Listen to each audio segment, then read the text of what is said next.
$699 at the wheels. It's almost 800 at the crank. I'm impressed.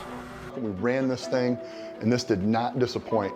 Like the other trucks we've done, this thing is really impressive. Accelerates. Oh, it was spinning tires, all 4 wheels. So yeah, it has a lot of power.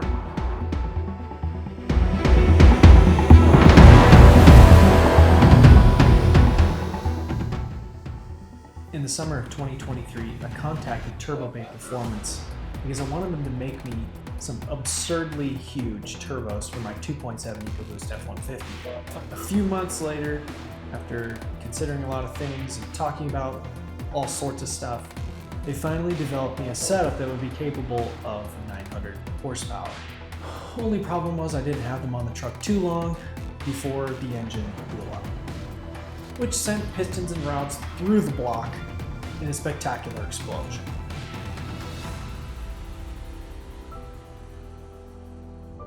And after I got a new truck, I didn't really have too many plans for it.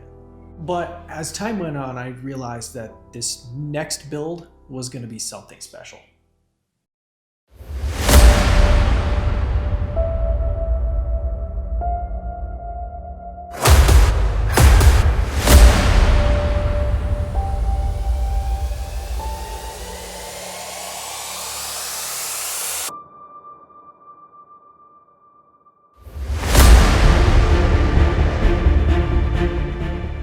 I wanted to do something that no one else has done.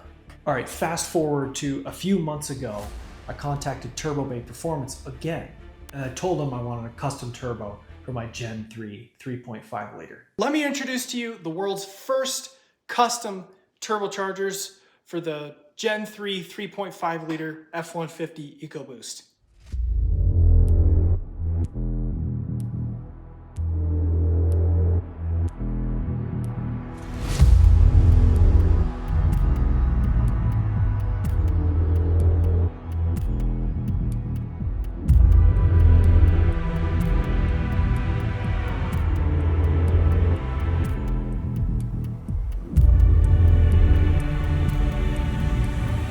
Stage 4 turbos from CR Performance already on the truck, but I needed something that was going to help me make more power at this higher elevation here in Colorado. So guys, today's the day. We got the turbos from Turbine Performance. I cannot wait to get these installed. I've got the truck pulled in the garage, and I'm about to start pulling the downpipe off the back of the turbos, sliding the exhaust system back. About to get to it. I just wanted to show you guys briefly these turbos so you can have an idea of how awesome these things are and how clean they are from Turbine Performance. They do a really nice job. So let's take a look at them. You see we got a nice clean compressor housing. They cleaned it up really nicely. It's absolutely beautiful. Let's give it a little spin test here. Oh yeah, passed the spin test. This beautiful Turbine tag right here with a serial number, boostkingmatt. How awesome is that, guys? We'll get some data logs, get Adam tuning these bad boys, and see how the truck does with them. Since the Stage 4 turbos are a stock-sized turbine with one less blade, I decided that I wanted something bigger in terms of the turbine. So after a lot of back and forth and discussion with Turbine Performance, we finally decided on a 46.5 millimeter slash 56 millimeter compressor wheel with a 61 millimeter extended tip. I didn't want to go too big because spool time would suffer. But on the flip side, I didn't want to go with a smaller compressor wheel than the Stage 4 turbos had. All right, so we're gonna start with the downpipe, and I wanna show you guys kind of what I'm gonna use. And you need a couple big long extensions. And I've got also this shorter one as well. And then you're gonna need a ball swivel like this with a, I believe that's a 15 millimeter also. I don't know why it wouldn't be any different, but I'm also gonna grab, that reminded me, I'm gonna grab my deep socket 15 millimeter too, just in case. Now all we gotta do is get under here and take these bolts off. Let me show you them real quick.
part that I'm most excited about on these turbos is the turbine. I initially wanted an 8-blade or like a 9-blade turbine similar to the CRP turbos, but instead of the stock 45mm diameter, I wanted a 50mm. But after some deliberation with Turbo Bay Performance, I decided that I was going to go with the same turbine that I had on those giant turbos that were on my 2.7 Ecoboost from Turbo Bay in the past. All right, guys, so I'm going to call it quits for tonight. I just put a bunch of penetrating oil on these 3 bolts for the turbo. They are very tight right now. So that's it for today. I'll see you guys a little bit later. I was a little bit worried when I finally decided on that turbine because my mind went back to when I had those giant turbos on my 2.7 liter, and I remembered that the spool was very slow. And that truck was literally a roll race truck. It did not launch very well. I would have had to have a different converter in it, probably a built transmission, a bunch of other stuff. So I was a little bit worried about spool time. But then I remembered this is a 3.5 liter, not a 2.7 liter. It has more displacement. We're probably going to be able to spool these turbos up a little bit easier than the 2.7 liter was able to. Make sure you guys subscribe to the channel if you want to see more truck content, more turbo content. Also, make sure you go check out Turbo Bay Performance if you want to upgrade the turbos on your Ecoboost F150. And check the description down below if you want a coupon code for the 2021 plus 3.5 liter Ecoboost turbos from Turbo Bay Performance. So larger turbine, 50mm 10 blade, the high flow wheel with that slightly smaller compressor wheel, it should spool perfectly. I hope. All right, guys, it's Saturday night. I'm already starting to work on the turbo swap here, and I already bashed my knuckle into something. Gotta love it. It's every time, it never fails. So I already got that out of the way. Hopefully that's the last one. I'm gonna put some gloves on. But we're getting the turbo out here, just breaking the bolts loose, and we're about to pull it off and start making an absolute mess of coolant. So I was trying to get this top bolt off of the turbo, and look what happened to my socket. It literally split down the middle. So I gotta go to O'Reilly Auto Parts and get another socket because this thing is trashed. All right, guys, I had to make a trip to O'Reilly's to grab some stuff. Got a breaker bar, a couple other things. I really hope that we can get this bolt off because these things are an absolute pain in the butt. Well, guys, many hours later, and I've done what I can to get this bolt off, and it is just stripped it out so bad. I've tried to use little metal shims. Then we're gonna grind it off. Thankfully, there's enough room in here to do that. And I may, I'm just gonna have to be really careful grinding it off, but that's kind of the plan. Kind of unfortunate. Finally got that bolt grinded off there. You can see the rest of it right there. I'm gonna have to get it out of the back of this exhaust manifold, but I'm about ready to slide the coolant line off, and that's gonna start peeing all over the floor. So I need to get my hose over here and my bucket, because it's gonna start making a mess. Well, there's coolant everywhere. Got a big bucket down there, and it's just going everywhere. Took a bath in it as well. It's pretty awesome.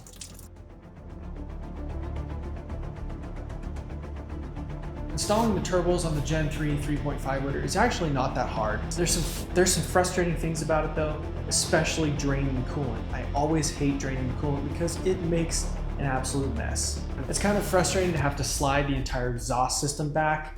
You have to disconnect the downpipes from the turbos and push the downpipe back along with the entire exhaust system. And there's always that fear that you're gonna break something. You're gonna snap a bolt off in the head or in the exhaust manifold. Turbo is out. There's that stud that's still sitting in there. There's the turbo over there sitting on the floor. Before I swap the Turbo Bay turbo onto the truck, I wanted to show you, compare the difference a little bit between the Stage 4 turbos and the Turbo Bay turbos. So if you take a look, this is the Stage 4 turbo. As you can see on the side there, they did a little bit of milling right back there, but then left this inlet at the stock thickness. So 46.5 millimeter compressor wheel, so very similar size. But as you can see, they actually milled out this material. So the inlet is actually thinner than the Stage 4. There is that 45 millimeter, which is the stock diameter. That's the 8-blade turbine from Sierra Performance, and it's a little more of a performance design, but it is only 45 millimeters, and you can tell it is not very big in diameter. Let's take a look at the turbo bay turbine compared to that. There we have that 50 millimeter turbine with the 5+5 blade. And as you guys can see, without a lot of light in here, I apologize, it is a lot bigger in diameter. So that should change things quite a bit on these turbos compared to the Stage 4 turbos. Well guys, it's pretty late and I need to go to bed. But I got this turbo, passenger side turbo, is completely together, completely on there. All the lines are hooked up, everything's hooked back up, except for the downpipe, of course. But I'm gonna call it a night and we'll hit this right first thing in the morning. All right guys, it's the next morning. I'm on the driver's side now. We're about to pull the driver's side turbo out. I just gotta move a couple things and we're gonna get that sucker pulled out of there and get the turbo bay one on there. Been having nothing but trouble with that last bolt in the turbo in there. And this is the third 12 millimeter socket that I've had to get. So hopefully third time's a charm on this one. The other two sockets, one of them cracked and the other one has small micro cracks in it. So it's starting to slip. Well, I don't know if you guys can tell, but I just snapped that socket. So I will be returning that. This is the third one, so I guess it's over now, and I will be cutting that bolt off. You can see it right there. A couple hours later, the Dremel did not work. I'm gonna return it to the store, but I was able to get my grinder in there at a very crazy angle up inside there and get that bolt cut off completely. You can see I did mark up the turbo just a little bit, but got that bolt cut off. So now I'm gonna go ahead and get the turbo out of there. I'm just thankful to the Lord that it wasn't that bolt, because there's no way I'd ever get a grinder in there to cut it off. I just pulled the turbo out. I took the whole oil drain off and the coolant, and there's the exhaust manifold. It's all pulled out. There she sits. So gotta get everything swapped over to the new turbo. Looking good. I just got to get the hot side connected and the inlet, turbo inlet tube. Then we're ready to slide the exhaust back on. So can't wait. All right guys, turbos are on. It's time to start the truck up. And as always, I like to do a flood. So push down all the way on the gas. Oh, forgot to hook up the battery. All right guys, now we're ready to flood it.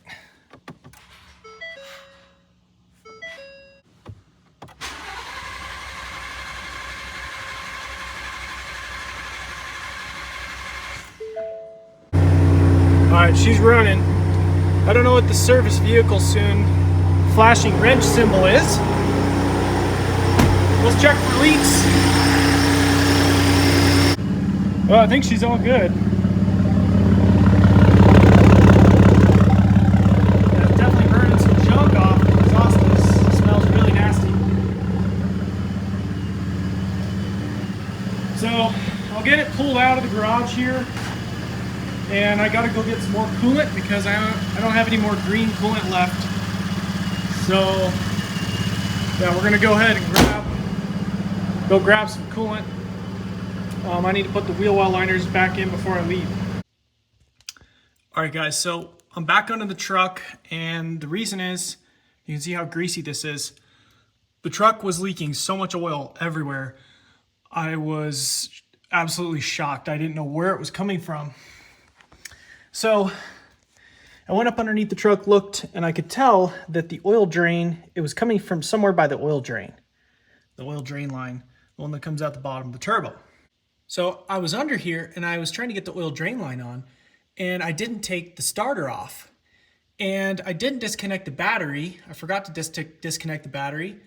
So that was my fault. And I shorted out the frame to the to the starter, and there was like a little spark and stuff. So I was like, oh crap, I better go undo the battery. So I did. Well, as luck would have it, I shorted out the starter against the oil drain line. And there's a little hole right there, and you can even see it right through there. That's where all the oil was coming from. I didn't have an actual leak. I did, but it was my fault, and it wasn't actually the turbo connection. So, shoo. Thankfully, I do have another one of these. I wasn't going to put it in, but now I'm going to have to, and I'm glad I bought one. And then I'm going to check the other side for coolant leaks. I don't think there's a coolant leak, but there is some fluid over there. It's mostly oil, so I don't think there's a coolant leak, but I'm going to check just in case. But golly, I'm probably going to have to buy more oil. I bought a quart extra to put some back. I've just been having problems left and right. All right, guys, so we got the truck. We got the issue fixed. We got that leak fixed, thankfully, and it doesn't seem to be leaking now, so that's good. Drove it around a little bit. The turbos sound about the same as the Stage 4 turbos. They're not any louder, but there is a little bit more of a delay on spool up response, but it's nothing major. That's actually not as much as I thought it was going to be. There's going to be an update video coming very soon. Adam is going to be getting the tune dialed in, but right now it's snowing, so probably won't be able to run the tune too much right now. But we'll be back to it as soon as we can, testing out these turbos and see what they can do.